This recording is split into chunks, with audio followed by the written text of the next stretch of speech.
11 of last season, including playoffs, Peyton has nearly as many interceptions as touchdowns, and also during that span, he ranks outside the top 20 among 32 QBs in yards per attempt, touchdown interception ratio, and Skip's favorite, total QBR. We asked you earlier on the show to go on Twitter and vote, is this the beginning of the end for Peyton? And the results are in. It's close. Wow. But 57% say yes, 42.9% say no. Mark Schlereth is here, former Bronco. We need your answer to this question. Okay. Is this the beginning of the end of Peyton? I should hope so. It's 18 years in the league, right? I mean, at some point it's got to be over. Listen, it's not... I ended up coaching over there during the course of spring training, or during the course of, obviously, of training camp. Yeah. And so Gary Kubiak asked me just to come and be an extra set of eyes, and so I spent a lot of time over there. And this is not hyperbole. Peyton's arm is not what it once was, but it was never great coming in. It was not a supremely, he was never supremely gifted. I saw him throw the ball better this training camp than I've ever seen him throw the ball in the last 3 years I've been hanging out there. That doesn't mean that, you know, he had some miracle elixir and he's fine now. He still has his issues. He still has to throw with anticipation. He's got to be an anticipatory thrower. He's got to have all those things. The real issue here with the Denver Broncos is you're basically amalgamating two separate offenses together. What Peyton Manning has done his entire career, the entirety of his career has been from the line of scrimmage, out of shotgun, essentially orchestrating what play we're going to get into and throwing the ball, and then trying to get into Gary Kubiak's zone run system off of play action. And what you saw was what you saw was an offense that really basically acquiesced to what Peyton wanted to do. I think out of the 70-some-odd plays, over 40, almost 50 of them were out of shotgun. On a play-action offense where you run the football, you ran no play action. They threw 40 times and ran 25 times, just for the record. And by the way, you want to see what this offense is supposed to look like. Now, this is going to have to be a pride-swallowing siege from Peyton Manning, and basically he's going to have to trust in this offense. Otherwise, this is going to be an abject disaster, and it's still going to take several weeks. But what you saw in the fourth quarter, the opening drive, 10 minutes and 56 seconds, I think the first 6 or 7 plays were were from under center. He threw it a 9-yard completion, then it was run, under center. Set up the play action. You're going to have to do that as an offense, and you're going to have to be okay with that. And eventually, this thing will open up. But right now, there's a butting of the heads, and I'm sure behind closed doors, there's a few choice words being thrown around between quarterback and offensive coaching staff. But that's part of actually healthy football relations inside a facility to get those things ironed out and figured out. Okay, Stephen A. brought this up as we opened the show, your very point, and we went back and forth about it. But are you saying that Peyton is under orders not to check out of as many runs under Kubiak? That'll be part of it. Yeah, there'll be. Here's the thing about offensive football. Okay, let me just give you some from my perspective, from playing the offensive line. Here's some things about the offensive line. When you run an offense from the line of scrimmage, like Peyton Manning has run his entire career, and you can basically check into the best possible one-on-one matchup at all times, because he is the best that's ever played, bar none, not close, at controlling things from the line of scrimmage and getting you into the right play. But just because you can do that does not mean that that's the best thing for your offense over the entirety of 4 quarters and over the entirety of a football season. Sometimes you have to relish and understand the beauty of a nasty 2-yard run where snot bubbles are flying and guys are on the ground and legs are getting cut. You've got to understand what that does to a defense, and that's really hard for a guy like Peyton Manning to say, wait a minute, I'm giving up a 2-yard run and I got one-on-one with DT on the outside that I could throw it to. Sure. And you have to be able to come to grips with that, because it's the best thing for the entire offense. For me as an offensive lineman, I understand getting into a no-huddle situation where the quarterback occasionally is calling plays from the line of scrimmage. Okay, I get that.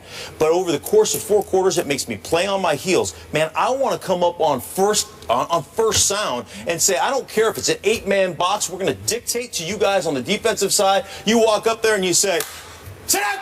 and you just go, and you come off the ball, and you play some smash mouth, and you try to pummel people and shorten people's necks, and then the play action stuff and the deep crossing routes and the tight end stuff that they have in that offense will open up. But they played that entire game, the first 3 quarters from shotgun, and it eliminates 50-60% of your run plays out of shotgun. It just is not.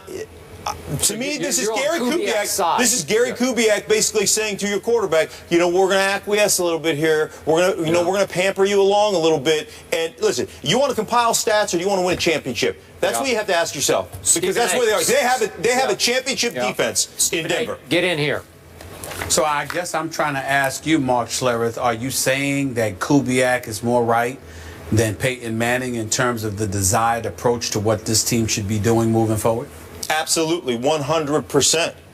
100%. Okay, I can't refute that, but I think this is the beginning of the end for Peyton Manning, as I articulated to Skip to begin the show, because of a bevy of things. The numerous injuries he's incurred, obviously age and attrition, combined with something new. Now, I don't think that Peyton Manning, I don't think he is miserable as some people are trying to portray it as being. I know the last 4 games of the regular season, he didn't seem to look like himself. C.J. Anderson spent a large chunk of that time carrying the football more than any running back has done in the Peyton Manning era. And his performance in the playoffs against Indianapolis obviously was an issue, particularly involving his injured hamstring.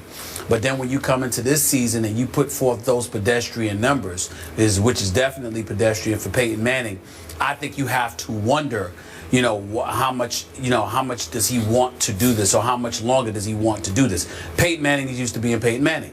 And it's a very, very valid point when you talk about, do you want to win championships or do you want to stockpile numbers? He completed 66% of his passes.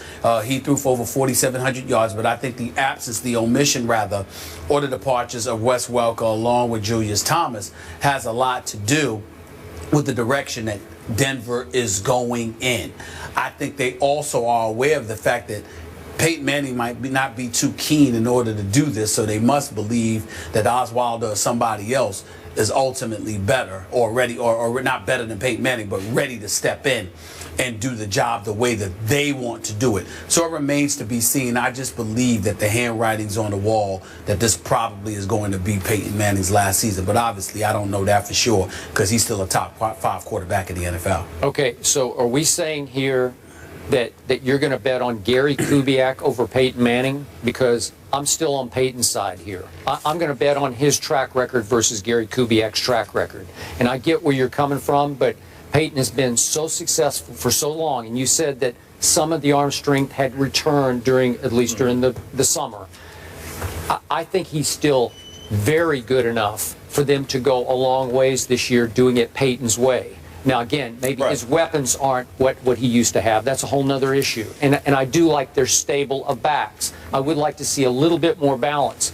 But in the end, I would put the car keys in Peyton's hands before I would put them solely in Kubiak's hands. Right. And you know what would happen to you? You roll into the divisional playoffs and get waxed by a better football team that's more physical, like what always happens to Peyton Manning, except one time in his career. His fault. That's not always his fault. No, but it's the fault of the way you operate that defense when you can't, or that offense, when you can't dictate in the running game, when you can't basically line up in 3rd down and 2 and say, we're going to smash it down your throat and there's nothing you can do about it. That's what needs to change. You know what? You'll compile 11-5 and 12-4 record. Put the keys in his hand. But a lot of people would take that, man. Sure. That's pretty good. Okay, well, in Denver, I played there, I lived there. It's not about being 12-4. It's about winning a world championship. Okay, but as Peyton said yesterday, do I have to remind everyone that we did win the football game on Sunday? Listen, championship defense, and you talk about some of the departures on the offensive side of the ball. Defensively, this team is legit, and I mean as good as there is in this league. And then the other thing they've done, bolster the depth on that whole team from a special team standpoint. This team can flat out win with those 2/3 phases of the game. Did they not beat a very good football team, a physical football team at home on a team that has beaten them in the playoffs? And I think they gave up 173 total yards or something of that nature. Guys, great conversation. Mark, your perspective was excellent. Thank you so much. I appreciate it. My pleasure. Always good to be with you, fellas. But we do have to go to break. Thank you. Thank you. We're not done talking about Peyton, though. He does have a game this Sunday, and it's in Kansas City. Arrowhead, tough place to play. Oh, excuse me, Thursday. Thursday. We're going to get into that after the break. Mark, thank you so much. You got it. Put your hands in the air if you're with me. Hold down the fort and make